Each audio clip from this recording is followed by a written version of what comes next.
today I will teach the 4th chapter of NCERT book of CBSE, that is the Forest Society and Colonialism.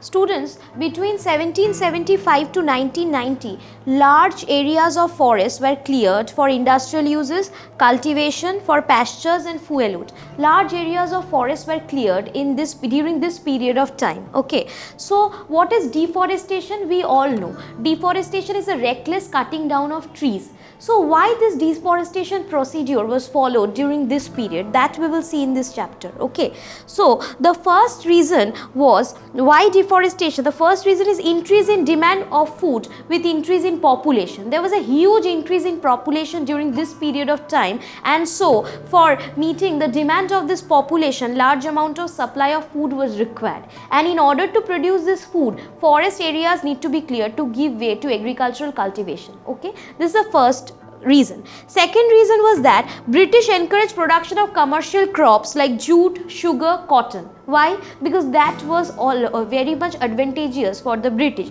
It could be sold in the market. So automatically British wanted to grow more of the commercial crops in place of forest. Okay. Third is that expansion of railway network.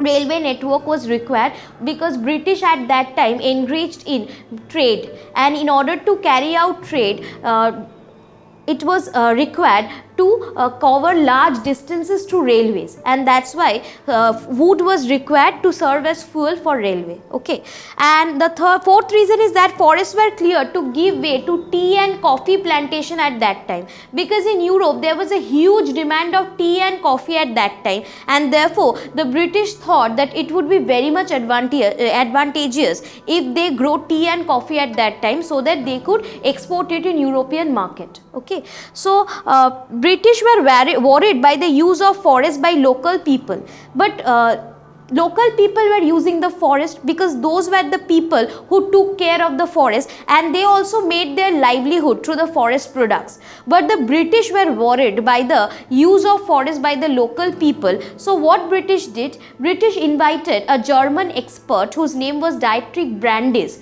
in order to control this use of forest by the local people. And what Dietrich Brandis did is that he started a process which is called scientific forestry. He started a process of scientific forestry. This is a system of cutting of tree controlled by the forest department, in which old trees are cut and new ones are planted. Okay, in this procedure old trees are cut and new ones are planted, but the entire procedure is done under the supervision of the forest department. Okay, so he started this scientific forestry, but how this scientific forestry affected the lives of the people, now we have to see that. Okay, after this scientific forestry was imposed, a Forest Act was also formed, Indian Forest Act of 1865. Okay, so according to this Forest Act, all everyday practices of villagers like cultivating, like cutting wood for houses, grazing cattle, collecting fruits, all these were considered illegal by the British government. Okay,